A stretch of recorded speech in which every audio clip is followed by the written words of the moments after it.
The next section or topic that we're going to cover has to do with really free publicity, okay? And, you know, a lot of times we use the term marketing, everybody knows advertising, right? Advertising is you pay money and you get an ad placed somewhere, whether it's radio, TV, magazines, print, right? Paid advertising. Most nonprofits can't afford to pay for advertising, right? Marketing is such a huge umbrella, right? Marketing covers really everything that has to do with building awareness and getting your name out there and engagement. So using the correct terminology of what you're trying to get accomplished is pretty important for a couple of reasons. You want to know who you need to talk to at different businesses or in the media outlets, right? So if you want to do advertising, you're going to be talking to the ad sales guy who's selling the advertising. If you want to do publicity, you want to be talking to the news crew or the editor or the publisher or the radio personalities, right? Or the programming director, okay? Because they are going to be the ones who are more likely going to be doing the here's how you can get mentions and information spread without cost related to it, okay? So publicity is really what we're going to talk about in this segment, and working with the partners that we have on our chamber, or 3 of them that are chamber members that are definitely committed and interested in supporting organizations like yourself, as well as the businesses in Louisa County. So first and foremost, the Central Virginian. Everybody knows the Central Virginian, right? That's our local paper, and they've been around for, gosh, hundreds of years. David Holtzman, who is the editor and most recently promoted and is also the general manager now with the Central Virginian. So everybody say, give him a big cheers for that. Yay, let's applaud him, congratulations. So he was supposed to be here this morning. The Central Virginian is a sponsor for today, the Nonprofit Summit, as well as a partner in progress. They work and collaborate with the chamber in providing with us with a lot of publicity and exposure, which, how does that benefit you? Well, because we are here to serve you guys. So it all trickles down. He unfortunately couldn't be here this morning due to a family issue, but he did send his regards, and so I'm just going to read to you what he had messaged. First of all, for those that don't know about the Central Virginian, we have been the main newspaper in Louisa County for over a century, covering local government and business and community news and providing a central forum for everything from obituaries to sports to photos of new babies. Facebook is great, but it cannot replace what a local paper can provide for residents and businesses. I encourage nonprofit organizations to take advantage of space in our print edition and on our website and social media. Note that we have 32,000 plus followers on Facebook. That's a huge number. And a loyal audience of thousands reads our print paper every week. We have a community calendar that is free to use to promote events, etc. But I also encourage nonprofits to talk with our sales representative about advertising opportunities. We have a lower rate for nonprofits. Second, I wanted to encourage nonprofits to submit names of volunteers and or employees that we might profile for feature stories in the paper. If you have someone in mind who deserves more recognition, we would like to interview them and publish a story and photo in the paper. It would be good publicity for the nonprofit organizations too.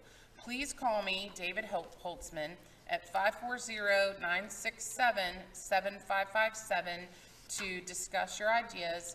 Thank you very much for your continued support of the Central Virginian and the hometown paper. So he hit on a few very key things, and it goes in line with some of what I was mentioning to you guys that's a benefit for you with the Chamber of Commerce and your membership. And I'm going to share my screen and jump over to our website so we can take a better look at this. So community news. So this is the Chamber website, and we have an entire community section. And this really is a valuable tool for you as nonprofits. This community news section is where press releases, announcements, information gets shared for free for your organization, okay? And so when David is saying, send me your press releases, right? It's not just David, by the way. A press release, by far, is your number one way to get free publicity, right? Some people get freaked out. Oh my gosh, I gotta write a press release. Okay, just relax a bit. And if it's just a simple paragraph, that's good enough to send out. It does not have to be this groundbreaking accomplishment. It just needs to be something that's cool, that's going on with your organization. It can be, just as David was asking, highlighting a volunteer. Maybe somebody went above and beyond. Maybe you have a business that saved you at a critical time for a need that you have for your organization. Maybe it was a group that you partnered with. Maybe it was you got a significant grant or even a little grant. The idea is every time you have a chance that something happens for your organization, that's a chance for you to get mentioned and get visibility, right? For free, right? So do a template of a press release. If you need a template, I can send it to you. We'll put it in there as a resource. But do up a template for your press release, and then when stuff happens, just put in your paragraph. You need to have a list, okay? So if you don't already have a press release list, start generating one. You're going to want to have on that list the Central Virginian, Sam FM, Channel 19, the Daily Progress, Richmond, any media outlet that you want, okay, you want to include on that press release list. You also want to include the Chamber of Commerce on that press release list, the town of Louisa, the town of Mineral, the county of Louisa, right? Louisa Parks and Rec, you could put them on the list. They have a huge email and following, right? So think in terms of who are these other entities that communicate to the community that you want to be known and recognized in, right? You want to make sure that they're aware of the things. Now, you might not send them every single press release, okay? Your foundations and funders that support you, like REC, Dominion, the Charlottesville Community Foundation, send them the press release, right? Especially when it's news about what you're doing and delivering on your mission, right? Because here's the thing. You want to make sure that they know who you are leading up to, and when you eventually submit a grant request, they're going to go, Giving Words, wait a minute, why is that ringing a bell to me, Giving Words? Oh yeah, I keep getting there. Oh yeah, I've been impressed with what they're doing. Guess what? Don't you think that just gave you a little bit more, right? Now, you don't want to be spamming people and all that stuff, so make sure, do the due diligence to make sure that you're sending that information to the correct person, right, for them to make use of it, and you're not just being a nuisance to them, right? But press releases, I cannot stress it to you enough. It does not have to be a big encompassing thing, but take a few minutes to send it out. We're all overburdened because we're organizations that have little or no staff. Find a volunteer. It's a great volunteer position. Find a student that likes to write and get them to do your press releases, right? Go to the community college and talk to a marketing class and see if they have some students that want to do this to start building their resume or whatever. So make it a volunteer position, okay? So press releases, I can't stress, that is, if you're not doing those, you should be doing those. A couple of other things with the CV is, you know, if you haven't taken the time, or if you have not met with them and had a story done about your organization, reach out, introduce yourself to David, get an appointment, go to lunch, have coffee, do whatever, get to know him, make him aware of what you're doing, your mission, so that, you know, he may or may not write a story about it. He might throw a picture in there that you send to him. Just get that relationship formed. Okay, we're going to talk in a few minutes about win-win partnerships. Well, if you really want to elevate, focus on those media relationships right away and strengthening those, because they are free publicity and awareness for you.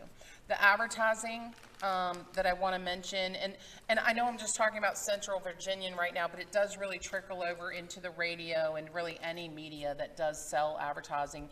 Even the chamber, you know, our directory, we sell advertising in our directory. That's what funds the directory, and it funds the chamber. Think of it in unique ways. Obviously, they would do discounted pricings. You can include in your grant requests to get dollars to pay for advertising and promotion of your organization. So I can't remember if Billy mentioned that or not, but think about that in your granting, that, you know, you need advertising dollars so that you can place ads to promote your organization. But the thing that I was going to mention is, look at the businesses that are already paying for advertising in the paper, on the radio station, wherever. Look at and take note of those businesses that are paying for it, and are you a partner with them? Are you in a relationship with them? And have a conversation. You know, hey, you're a great supporter for us, and this month is I can't even think, you know, this month is Build a Home month, right? So you have a home builder that's a partner with you. Hey, for this month, you know, whatever your advertising is doing, do you mind, can you put this, you know, Fluvanna Housing Foundation as part of your ad? You know, ask them. That's a great way for them to support your organization, to build awareness for you. And this trickles into a little bit of the whole win-win partnership thing, but it helps them too, because they are now demonstrating in their advertising their corporate citizenship. And they're professing like, hey, yeah, we build homes, and by the way, we help those, you know, with the Fluvanna Housing Foundation, right? Makes sense? So get creative with how to get ads placed by partnering with those who are spending the dollars in doing that, okay? A couple of key things that I want to mention about radio and television, and really, again, it kind of goes to all the media channels, okay? But I'm going to tell you specifically what I know about Sam FM. I've sent this out to you guys before. Sam FM is always, always, always looking for kind of one-liner PSA announcements for free that they will make. You know, the DJ's spinning the tunes and he has a little break. If he's got a little snippet about, you know, the Trevilian's Battlefield Station's got their grand opening happening on October 10th. Thank you. Couldn't remember. I was waiting. That was a signal to you. Oh, it's right here in front of me too. October 10th, they're doing their grand opening. Go and check them out, right? They're always looking for those kind of like one-liners. So how do you easily do that without a lot of work? Well, I can guarantee you guys are posting on your social media channels, right? Whatever you posted, jot it down, email the station, email the paper, email the TV station, email the chamber, right? Send those little one-liners out there. Be sure to tell them, hey, public service announcement, right? So the difference between press releases and PSAs is what they call them. Short and sweet PSA. Press release is more detailed, more background, more like a story, okay? The Central Virginia, just as I mentioned, getting a relationship with David at the Central Virginian for a possible story, Sam FM. They interview and will do features with any nonprofit organization. You merely just need to contact them, Frank Wells at, oh shoot. I'll send you the contact information, but you simply just, it might not even be Frank. I'll make sure you get the contact information, but you just reach out to them and they will bring you in for their interview. I think it's a 20-minute segment. They usually air it on Sunday mornings. But they look for people to tell the stories. Has anybody done one? Eddie, did you do one? Or has anybody in here done one before with them? All right, we did do one, the chamber did one about the Business Person of the Year winner, but it's an easy process. It's 20 minutes of airtime. You really get a chance to tell about your organization, your mission, what you're doing, and it's free. And guess what? Once they do that and they air that on the radio station, you can also get them to send you the recording.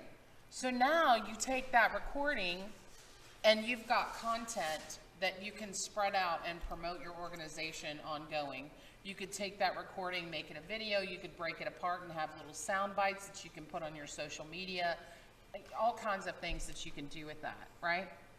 So take advantage of that with the CV. I would imagine, I don't know this for certain, but I would imagine that television stations, there's always morning shows and community interest stories and programs like that. Pay attention to your TV and what's being aired, even your public broadcasting stations, right? Look at the programming. Look at those, interview shows, the morning news segments. Reach out to the reporters. Hey, I want to tell my story about my organization. We're doing these really cool things or whatever, and make a pitch to them. They are looking for content, and they can either be perusing, looking for it, or you can be proactive and reach out to them directly with the idea. Okay. Tracy? Sorry, Tracy? Yes, go ahead, Lisa. It's Lisa. Just want to interrupt you for a second. I did an interview with Frank way back when I first started Reentry Council. He was so gentle and good with me because you know me, I get anxiety and stage fright, and he walked me through the interview earlier in the week and sort of it's like talking to Jack. He gives you softballs, he walked me through the interview, and then on Sunday he ran it. I didn't have to be there, and so I would encourage anybody to take advantage of that. That's great. Thank you so much, Lisa.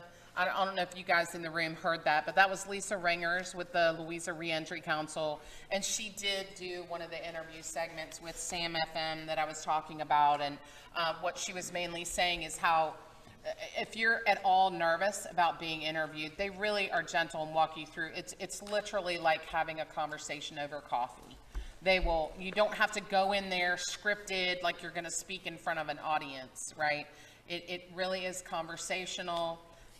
So you don't let your fear stop you, right? Keep the mission of what you're trying to get accomplished out there. Let's see if there was anything else. So I needed to mention those things. So the other thing that I would say, the media really can be your greatest asset. And I don't want to pigeonhole just the media. I'm going to point to Mr. Gentry here. He hasn't been officially introduced, but I think most of you know he's on the Board of Supervisors here in the county. And we're grateful that he's here supporting all these nonprofits. But our governing body, our government, the town councils, the mayor, the police, the fire, all of these people that are influential in our community, they are assets to help spreading the word about what you do, because they are getting direct interaction with our community, right?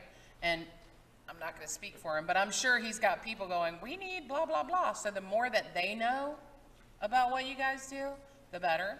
And I would also say that including them in your stories, in your special events, in your presentations, where you're, I don't know, opening a new school program, making sure that these high-profile individuals in the community, Doug Straley, are included in the accomplishments, the mission. You know, they can be as powerful as the media in some cases in helping spread the word, okay? So don't discount, the chamber is, you know, I don't want to, but yeah, we're a center of influence. So think about those centers of influence in the community, REC, Dominion, you know, these big corporations that have a lot of employees. They're centers of influence, and you can treat and work with them like you do the media. I mean, think about Dominion Energy. What are they? They're the largest employer in Louisa County, right? So you have a meeting with them, educate them about the service that you have, or even just ask them, hey, do you have a newsletter that goes out to your employees? So we're trying to raise money for, you know, students and kids battling with suicide and so forth. You know, can you send this story out? We're looking for volunteers. Habitat for Humanity. We're doing a new build. We need volunteers. Or we've got this fundraising event going on. Louisa Education Foundation. I gave you guys all these little flyers. This is a plug for them. She asked me to hand them out. They're selling raffle tickets, and the drawing is next Friday. She was supposed to be here. But, you know, something like this. Hey, we got a raffle. Can you send it out to your employees to help us raise money for this purpose? So think about those centers of influence, those easy, doesn't cost you anything publicity, right? Work smarter, not harder is kind of a phrase that I always use. I think that about covers kind of like free publicity, unless anybody has anything that maybe I've missed that we want to share with the group, or questions about anything. Anybody got anything they want to? I didn't prepare anything, but I would like to make a comment. I just happened to be talking to the sheriff yesterday, and we were kind of patting Louisa County on the back. He was saying, yeah, there's so much that happens in this county that even the counties that surround us don't have a clue. And a large part of that in my relationship with different groups and people is the amazing amount of volunteer support we have in this county. And nonprofits, if you think about it, basically are probably most of the time all volunteers. And volunteers, the personalities that I've seen and worked with some in the past, they don't want to be recognized. Matter of fact, they're uncomfortable when you pat them on the back, because they do it because they're doing it for all the right reasons. They're unselfish. They want to do X, Y, and Z. So in thinking about nonprofits, I see the same thing as far as the whole groups are concerned, is that you probably need to pat yourself on the back more. You probably need to get the information out. The folks in this room, I know some of you, and you do a lot of great things, but we have a lot of new people coming in this county on a regular basis. They don't have a clue. And so I think to fill in with the publicity part, think about what you don't do along the publicity line and try to do better, because you have something to say, you have something to be proud of, and I see it, and I wish everybody else in the county saw it as well. So just think from that perspective, if that helps out. Thank you. Yeah, I think that's great. And to Willie's point about because I get that a lot too. People, I'm just doing it because I want to. You're passionate. You know, most people that are volunteering are doing it because they're humble, giving people, and they're not looking for the credit and the accolades. What I always try to express is you have a passion for this, and by not being recognized or sharing why you're doing it or the passion, you're actually hurting yourself and making it more of a challenge, right? And so really you have to come to terms with, and help your volunteers come to terms with, is like, look, your goal is to help us be successful, right? And I'm telling you, the way that you can help us be the most successful is allow me to acknowledge and appreciate and recognize you for what you've done. And it's not being done you know, it's going to elevate our awareness. And that's going to mean more to me, like, you have to find the right words to say it, but in a gentle way. You're basically saying, by refusing to allow me to recognize and appreciate you, you're actually kind of hurting me as an organization, right? You don't want to say that to them because you don't want to guilt them into it, right? But that's, recognizing is also a way to appreciate, but it is also a big way, to Willie's point, of getting the word out and making sure that people know what you're doing so that you can fulfill your mission.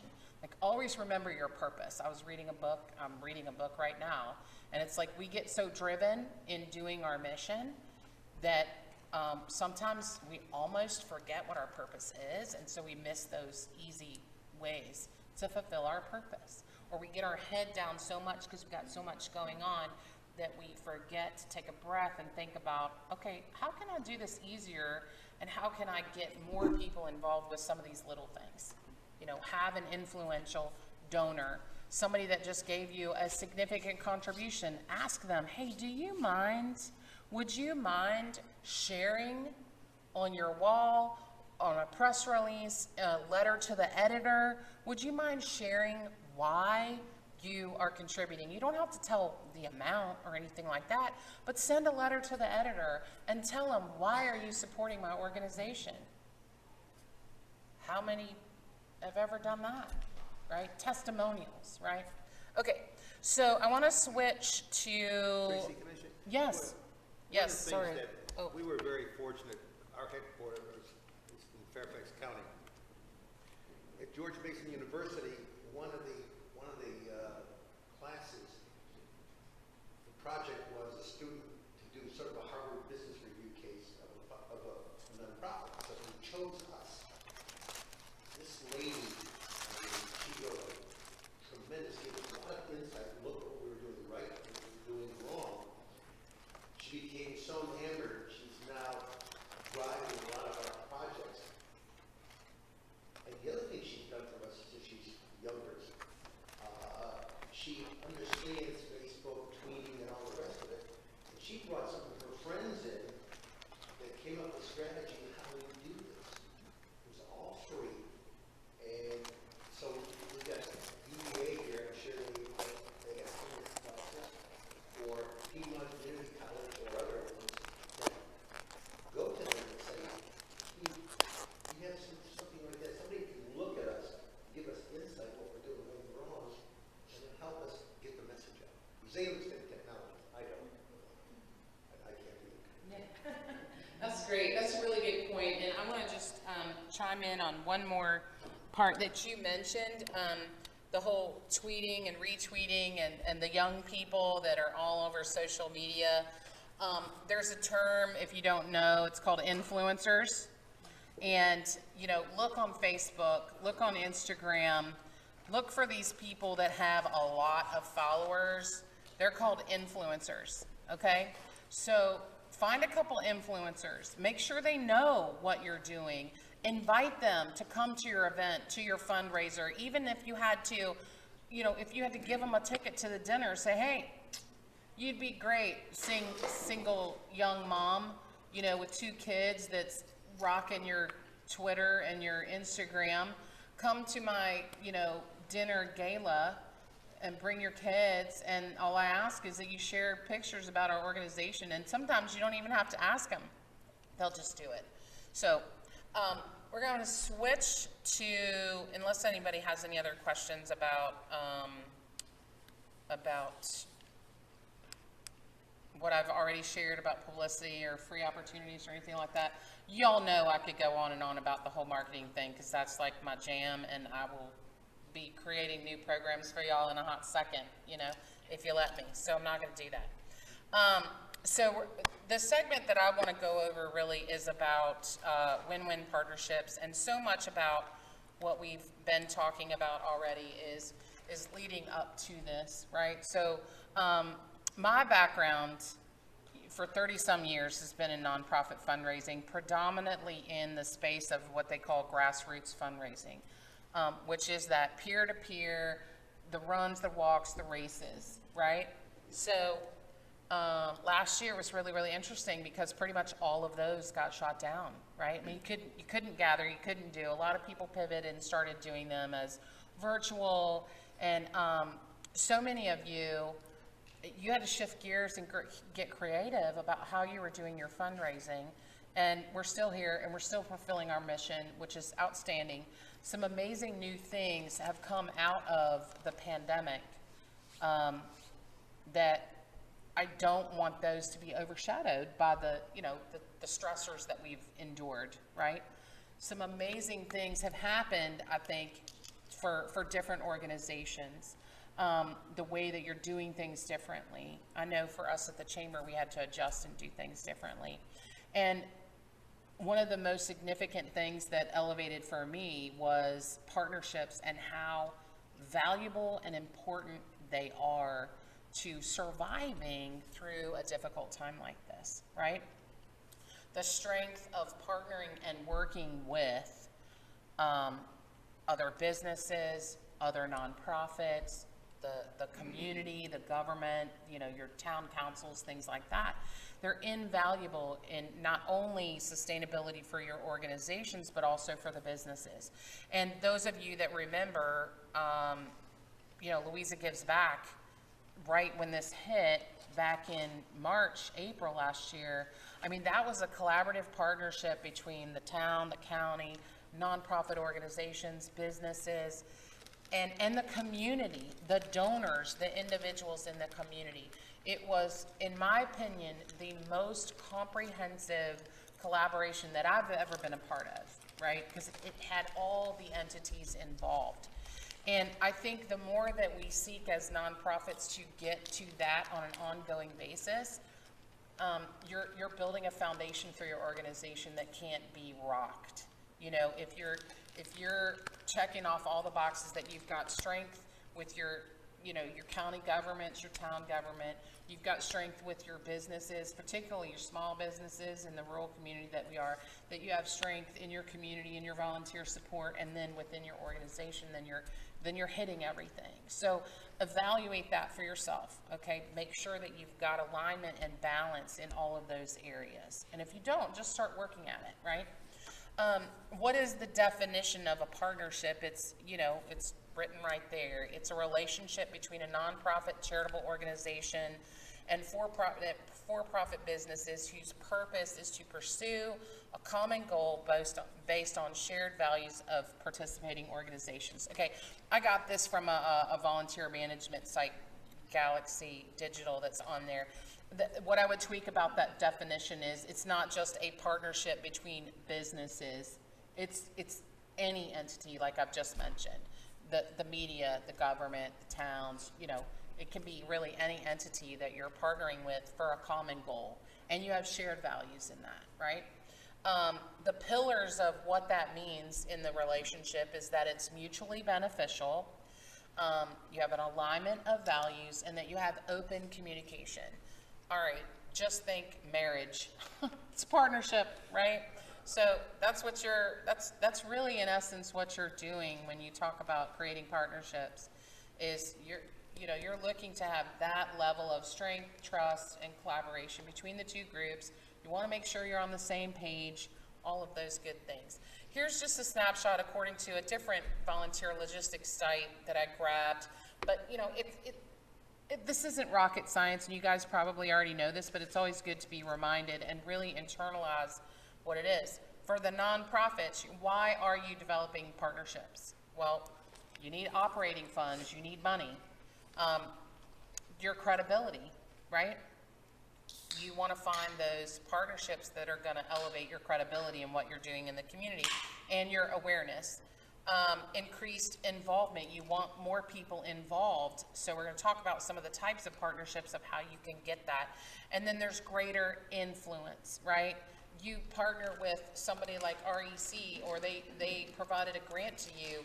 Imagine the influence that you just had, because not only are they're going to be promoting the grant that they just gave to you, right? Because shifting to the other side, why do businesses do partnerships? The community reputation. They are here to serve this community, so partnering with community organizations elevate that. the advertising opportunities that they have working with your organizations. Your organization has value to a business, and we're going to talk a little bit about that. Employee morale. Employees want to know that they're involved with an organization that cares, right? That cares, that's collaborating with the community. An energized client base. So I know I'm going back to REC again, but it's just like they have that Power of Change program that their client base is contributing to, and keeping their client base engaged and energized about, yeah, I might be paying my utility bill, but I'm also helping, you know, giving back to the community. Increase sales. Sometimes just as simple as a sponsorship will help increase sales.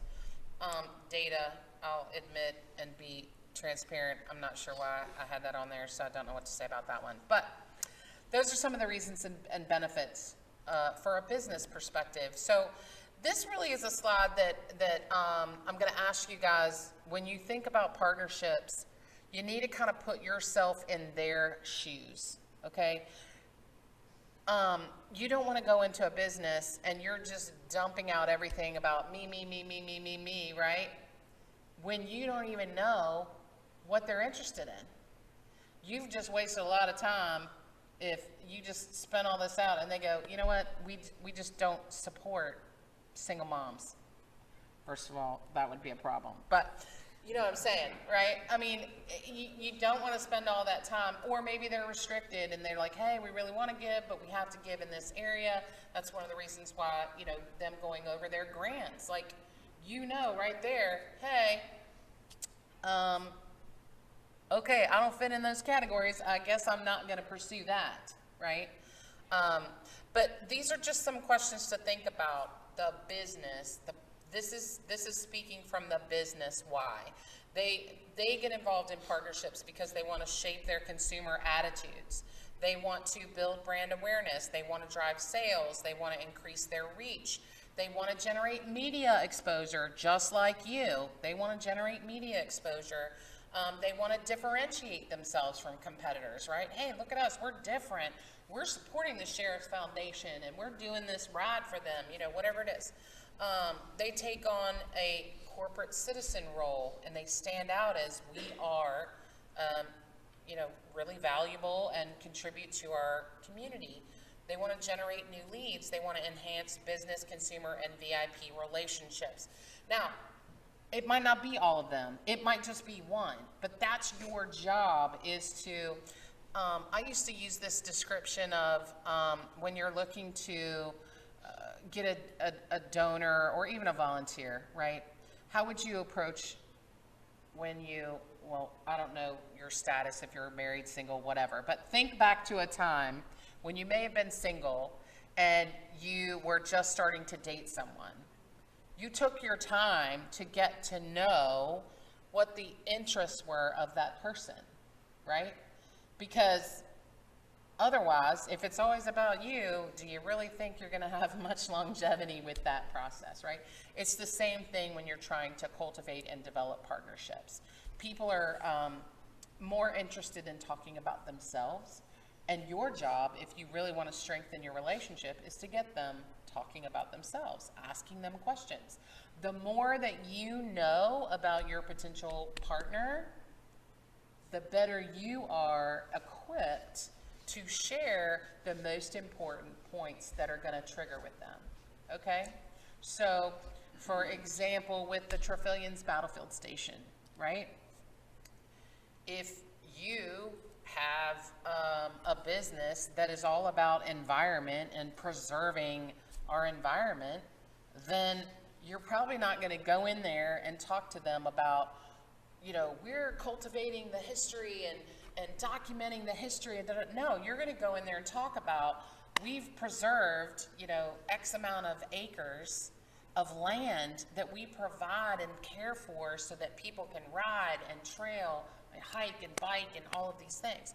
You're going to target in on that piece of your organization that's going to resonate with them. Make sense? Again, none of this is really rocket science, but it needs to be said and reminded over and over again. It's always about going back to that purpose. Like, what is it What is in it for them? And you need to understand that in order to develop that partnership. So what are the types of partnerships? Corporate sponsorship, you know, that's a lot like advertising. You know, they're going to give you money because they want the visibility, the credibility, and it's usually related to an event, a project, a program, something like that, okay? Direct donations or in-kind partnerships. The Central Virginian is a perfect example that I'll use. Their partnership with the chamber is an in-kind partnership. There's no financial exchange. However, the value of what we're getting in kind in terms of the advertising space that they'll do for us and some of the agreements that we put in place with our partnership, that value is an exchange to support our organization. So I know we're always thinking about money, money, money, but you know, thinking in terms of awareness and creating partnerships that are a win-win for you in that long run is really important. Volunteer programs, this is another one, and I'll use the North End Power Plant as an example, or I don't even have to go that big. A company like Tridem, right? Does anybody know about Tridem? Right there in Industrial Park. So I don't even know how many employees they have, 300 maybe, 400 employees, right? Well, how many projects or programs do you run where you need employees? Hey, Tridem, we're doing a build. I know I'm using that example again, but we're doing a build, and we want to partner with Tridem, and it gives you an opportunity for, you know, corporate citizenship, visibility, demonstrating, you know, your support of the community. It gives your employees an opportunity. You know, maybe we can work out a partnership. Like if 10 employees volunteer to work with us, maybe you'll give them the day off, paid day off to help us. You know, can we negotiate some type of partnership that way, right? Because you need the manpower, the volunteer support or something, or maybe you have a big event coming up, same kind of thing. Huge asset. Workplace giving is another one. If the corporations, a lot of these small businesses don't always have the money that they can donate to you, so get creative with them. Okay, how can we use what they have as an asset to raise money? Giving words. I'll use them as an example. Hey Gorgeous. Hey Gorgeous did a percent, right, for sales for like a month. So they had that sign up there, like for a month, if you purchased over X amount of dollars, or if it was every sale, I can't remember the exact details, but you can negotiate that with the business. So it didn't put any pressure on the business's pocketbook, right? They were basically just promoting and getting that visibility that they need and support, and then it's raising some money for you. That's how Louisa Gives Back worked as well. Or you can just straight up, somebody that's got a lot of employees, hey, for the month of, where it's First Responders Appreciation Month, can you ask your employees to donate? You know, can we do a campaign with your employees where they're donating to our foundation or something? Partner fundraising. This is kind of goes back to that peer-to-peer fundraising kind of thing, which is getting the partner to do the fundraising for you on your behalf. So it could be a wine festival. Maybe they want to do a dinner, or they want to do a raffle or whatever. Get them to organize it, get them to do it, get them to do all the work, and then they make the donation directly to you. They call that a lot of third party events and so forth, that allow, you know, funds to come back to you. Any questions about any of those types, or anything missing that anybody wants to share? Maybe there's a partnership or something that falls outside of this that you guys want to mention. All right.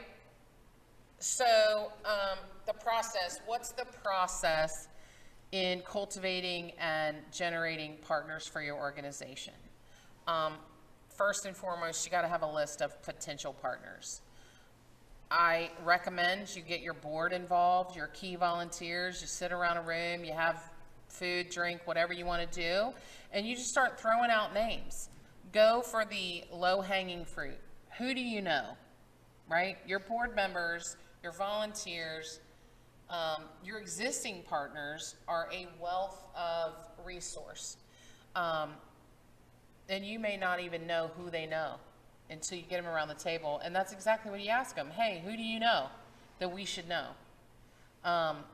Generate a list, and then kind of just rank that list, you know? Rank that list according to what we talked about, the benefits, the values.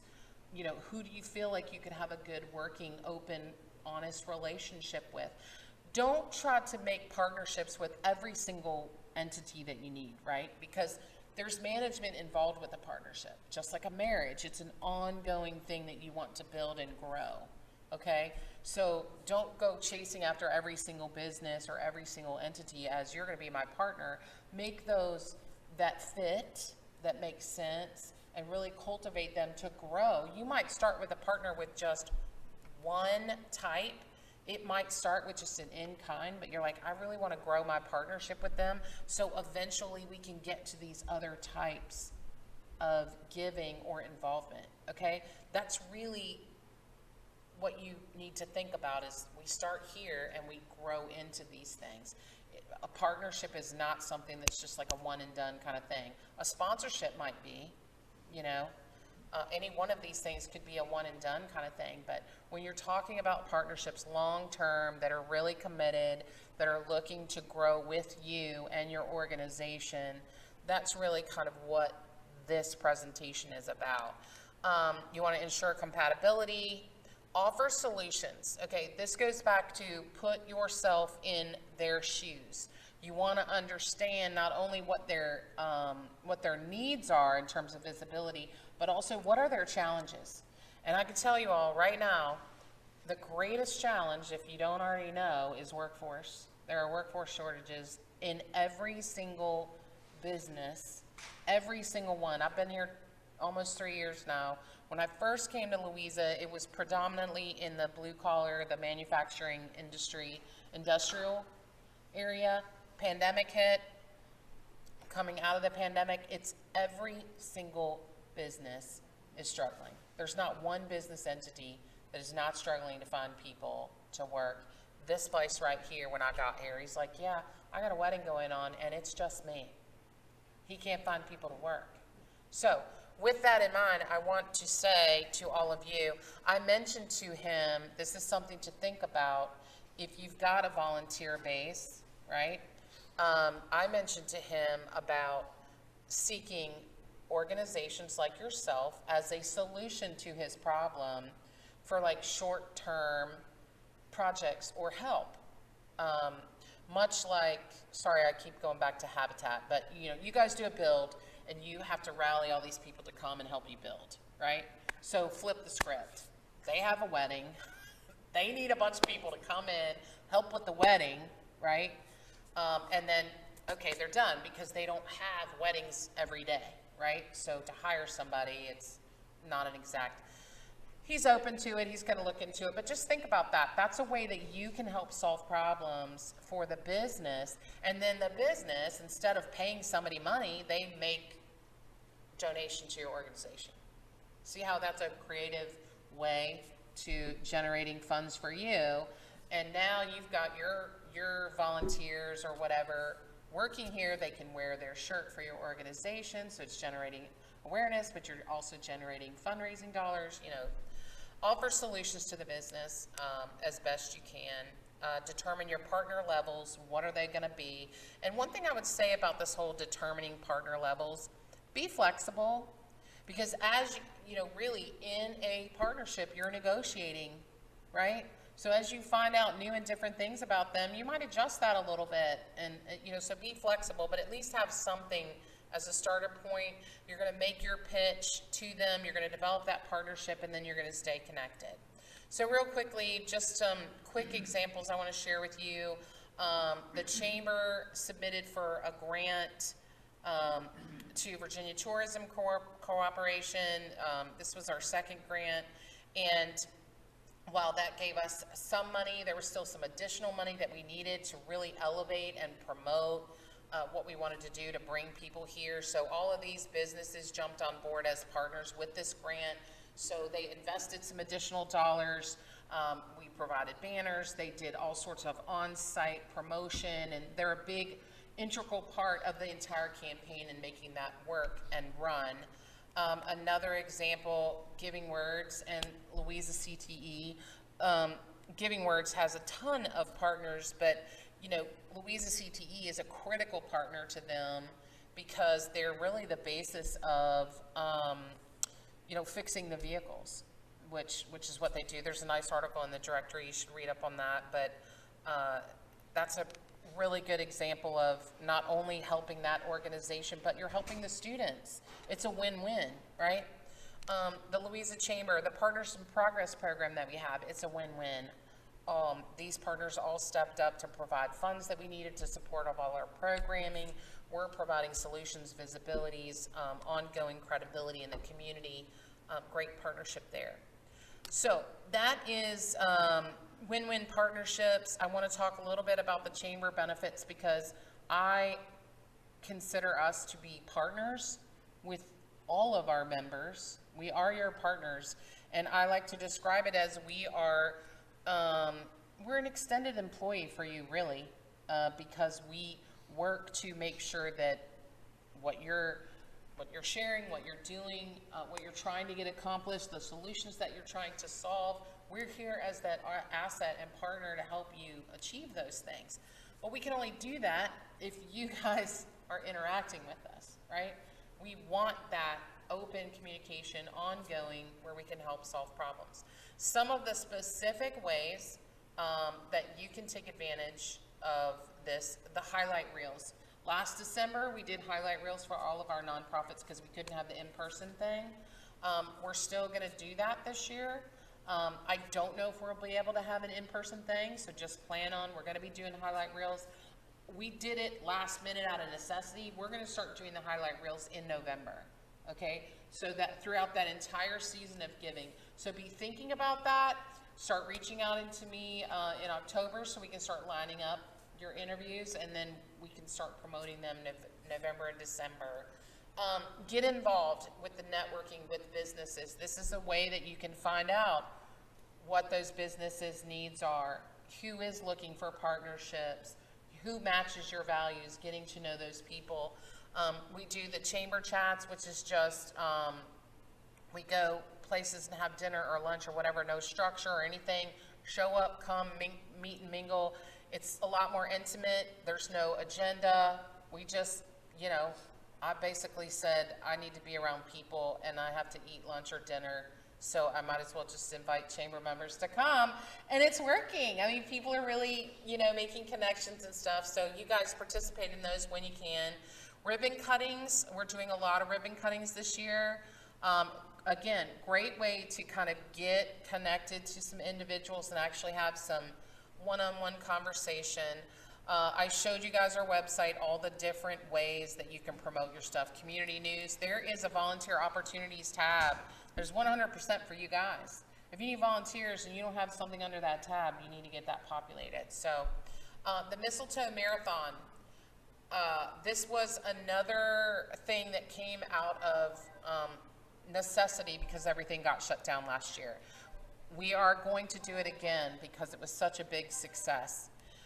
What we do is, for anyone that's interested, we have little teams of people, Santa, dress up as elf, dress up whatever holiday character that you would like, or you don't have to dress up, you can just, you know, but I'm gonna be an elf again because I loved it. And we go around and we visit businesses, mainly chamber member businesses, but we go around and we bring them good cheer and we celebrate them and say thank you to them. It was really uplifting and fun. We're building in some other things. We're going to do a major thing in the downtown area, Louisa, that we're working with Parks and Rec to work out some details about that.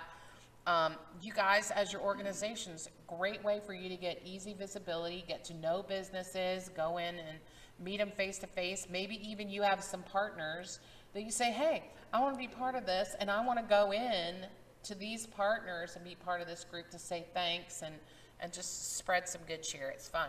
And we are going to have a holiday party, but I don't know what the details are. But The mistletoe thing, we don't have to kiss everybody. no, there's no kissing whatsoever. With a mask. Yes, there's no. It's just, yeah, it was, yeah. So